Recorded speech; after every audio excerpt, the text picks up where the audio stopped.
Hello, everyone, and welcome back to our conversations where we talk to AfterShock creatives between conventions. I'm your host and the communication specialist here at AfterShock Comics, Ruth Ann Thompson. We have a very special guest here today. I'm very excited to talk to him for the first time. He is a film director and writer. This is the first time we're going to have him a part of the AfterShock team, Chris Tex. Hello, Chris. How are you? Hello, I'm fine, and you? Thank you for this moment. Good. Thank you so much for joining. We are so excited to have you on here, as well as for Samurai Doggy. So that's the new thing that's coming out on August 10th. But before we talk about that, I'd love to hear a little bit about you. So you are a film director and writer known for your work in South America. So what was the very first TV show, movie, or comic book that you picked up and you said, you know what? I want to do this thing? Yeah, sure. Well, when I was a kid in Brazil, there are a lot of Japanese culture, influential culture here. So I start watching like tokusatsu, like it's kind of like Jiraiya, Jaspion, and then animes come very strong here in Brazil. And I start to read a lot of mangas and then comic books. And I love Sandman. When I read for the first time Sandman, my mind blows, and I said, "Well, maybe I want to do that too." It's Yeah, kind of that. Sandman, that is an excellent choice for your first time. Be like, this is the one. I'm going to do this. So, how did you go from reading Neil Gaiman's Sandman to then starting your career? So, how did that get started for you? Well, I'm start with as a film director here in Brazil, and in Brazil it's very difficult to make a sci-fi because sci-fi is very expensive, when in production and stuff. So, and my idea is kind of megalomaniac, like very huge, very. I like explosion, I like fight scenes, I like action. So I'm go to write comic books because I think my ideas fits better, and so I can do this in cinema. So I want to do this in comic and animation. So that's why I start to make my career in comic to do what I can do in cinema. Yeah, we get that a lot with our creatives who also write for film and TV. Is that one of the best things about comic books is that, like you said, the budget is a lot easier per page than it is, per shot for some of these bigger action scenes that you want to do. So, what other kind of pluses and minuses do you find between writing for TV and film versus writing for comic books? Well, I think the when you write for a comic book, I love the storyboard part. So I think it's very similar to cinema when you create the storyboard. So, but in comic book, the storyboards is almost the final thing, and in cinema, storyboard is the beginning. And I think the way I write for comic, it's very different for cinema, but I really want to do some shots or to create some atmosphere in comic book, like when you read, it's kind of you watching a movie or animation. I think I want to do that in comic book. Yeah, absolutely. And for anybody who's been following your career or that's an up and comer in your career and wants to follow in your footsteps, do you have any advice for them? Uh, Yes, I have a very a lot of device because in Brazil it's very difficult because we don't have like a huge market of comic book like in US. So I'm trying a lot here to make my a name, to create a story, or to do a comic book and live uh, with the and earn money with that. But my advice is be patient, a lot of patience, because you don't, maybe you're not gonna make your best seller in the first time. So you have to make this patient and don't give up, never give up, because I think today we in internet we have a very people who this stimulates you like your work is the worst, you're not good, and if you listen this you're gonna give up. So don't give up, don't listen everybody, just listen your heart. It's kind of that. Yeah, that's great advice. And especially to be patient because with the internet times that we have, everything moves so fast. So you feel like you're too slow, but just take your time. You got this. Yes, yes, be patient, yeah. Well, we are so excited that you decided to do Samurai Doggy here with us. So you get to be working with Santos, who we've worked with on Land of Living Gods. And this seems like it's a story about loss, revenge, and the journey to defeat the greatest empire of machines and robots that have ever existed. So please tell us about this amazing project in your own words. Well, Samurai Dog is literally a dream that I had. I sleeps one day and someday I woke up and the first 10 pages is literally the dream that I had.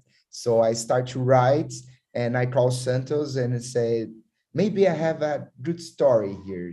It's like a revenge story. And in my dream, I saw a dog who is a samurai too. And we start like that. And he likes so much, so he's the first one to read my ideas and he say, yeah, we can do that, we can. And he stimulates me to write more, and we begin to become very exciting and create concepts in the word building. So I think Samurai Dart is kind of our son.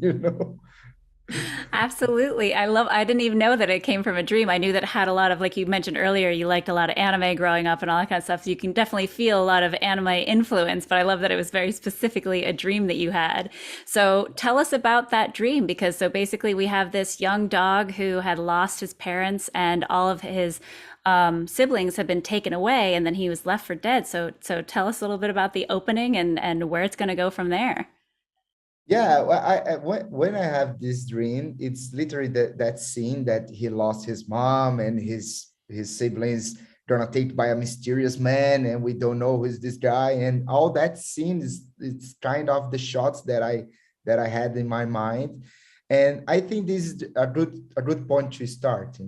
And when I woke up, I looked to the paper and said maybe this is the beginning, so I have to create more and building the characters, what happened to the siblings, who is this man, what his goals, when I can put some action scenes in there like I love and kind of this stuff. Then so it starts from there. So it starts from there, and it's exactly like my dream. When you read, it's exactly like the same. So we have a lot of literal mechanics in this storyline where basically the person who, or the vulture that finds our samurai doggy is like a mechanic of sorts and basically kind of puts cybernetics into our doggy character. So was that part of your dream or what kind of inspirations did you have for that? Yes, it's kind of my dream too. And like his name is Ray. It's because there is a kind of vulture in Brazil. We call urubu. Urubu, it's a vulture in Portuguese, and urubu rei, it's a kind of a vulture. So his name is Ray because of this species of vulture. And I think maybe he has this advisor, knows like the vulture is the one who saved him from the death and try to train him too, like a pirate who always give him some counsels like not do that, try to do that and something like that. So they are a partner, like underdog and a vulture, two species that no one can see together. Yeah, and you had mentioned that you know Santos and you actually sent this over to Santos. So what has it been like working with Santos and everything that he's been doing for this project?